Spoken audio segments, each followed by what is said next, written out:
Hello and welcome to another update video about Bitcoin. Yeah, we continue to be in this triangle structure. We saw a little bit of a sell-off today, not unexpected for Bitcoin and other coins, so it's good to see that follow through.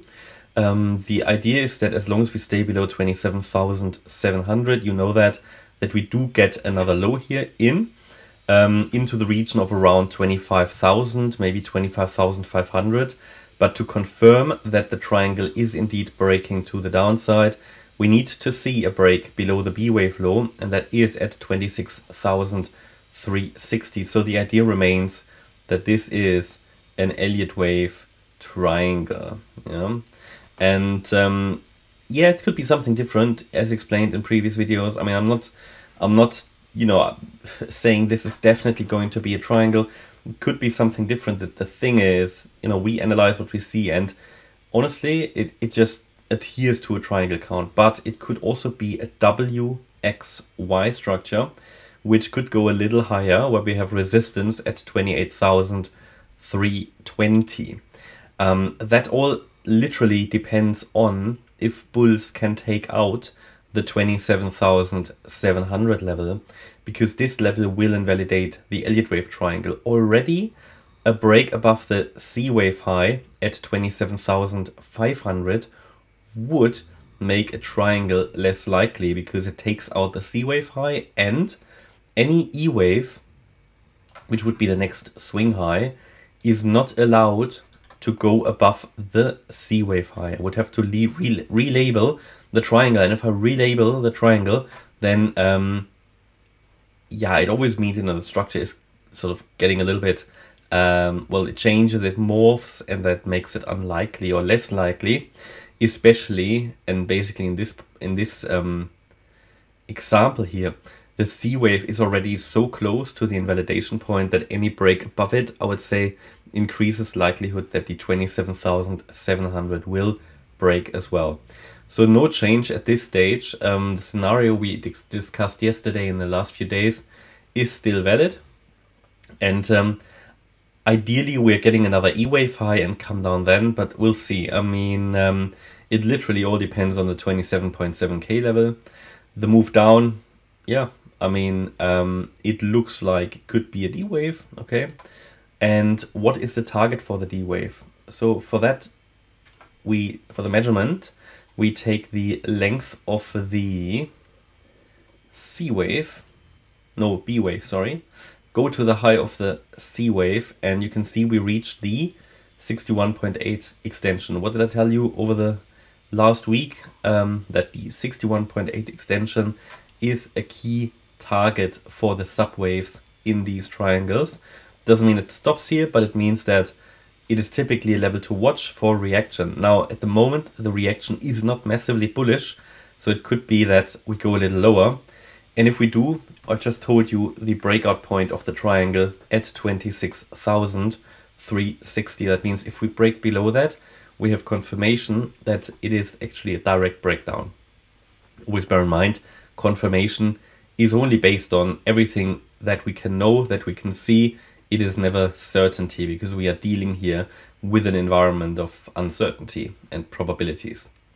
And in an ideal world, to really complete a beautiful triangle, we need an A wave, a B wave, a C wave, a D wave, and one more leg up in an E wave. We'll see, that could be short, that E wave. There is no set length. There are guideline targets, but there is no set length. Now, again, if we break above 27,700, we can go with the view that we have a W, X, Y scenario, and also in this scenario, the current move is not anything unlikely or anything, right? Because in this scenario, we had a wave W in 3 waves, we had a wave X in 3 waves, and the Y wave would also be a 3-wave move. For example, could consist of, oh no, didn't want to do that, anyway. So it would consist of, for example, an A wave, a B wave, and a C wave. So also from that point of view, you know, we will not know until we see price take out 27.7K. We won't know, you know, because it's just in a corrective structure. They can easily morph, you know. There's no way of saying and of knowing, okay, it's definitely going to do this.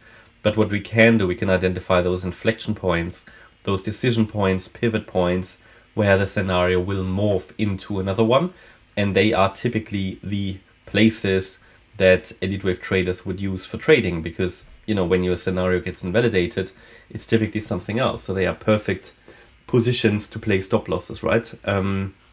But yeah, no change at the moment, but it's good to see the follow through to the downside, and we need some more patience. Obviously, that sell-off comes sort of ahead of the FOMC meeting minutes that are going to be released today. I'm not sure if you were aware.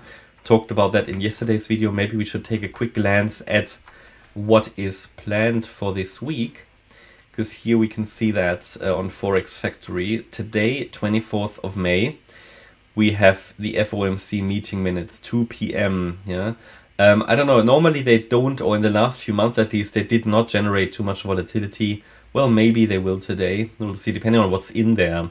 And what's already known about the Fed's stance about interest rates and their economic policy, or financial policy. And then on Thursday, as tomorrow, we've got the unemployment claims, GDP data, and that's from the US. So that could impact the markets a bit, yeah. And on Friday, I think that's the event most people are waiting for. We've got the inflation data that is highly, highly expected, because obviously the Fed will base their interest rate decisions, their next ones, and, you know, also the decision if they will pause the interest rate increase, that will be based on inflation figures, not only, also unemployment data, you know, and they have other metrics, but to a large scale on inflation data, yeah, PCI, CPI, and core PCE. And then also want to show you, you know, what does the Fed Watch tool actually say? That's been very, very accurate in recent months and years.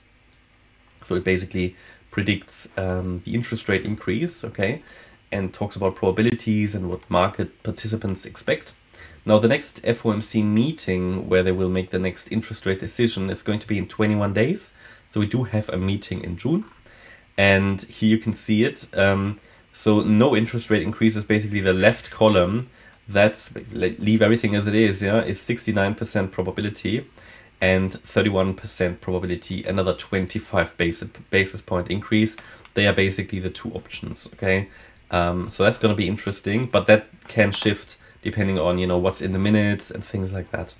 Yeah, that's my update about Bitcoin. I hope you liked the update. If you did, please hit the like button, leave a comment, and subscribe. And if you really like the content, then please check out the channel membership. Also, make sure you follow us on Instagram and Twitter if you want more content, you know, about crypto and so on, because we publish additional content there every day. I mean, this is our Instagram. Make sure you only follow the official ones, please. Yeah, there are impersonators around, and we publish stuff about trading, TA, Elliott Wave, and so on, but also some signals, as you can see, that's on Twitter and Insta, whereas on Twitter there's a little bit more content, so check that out. Besides that, yeah, hopefully you like the update. Thank you very much. Bye bye.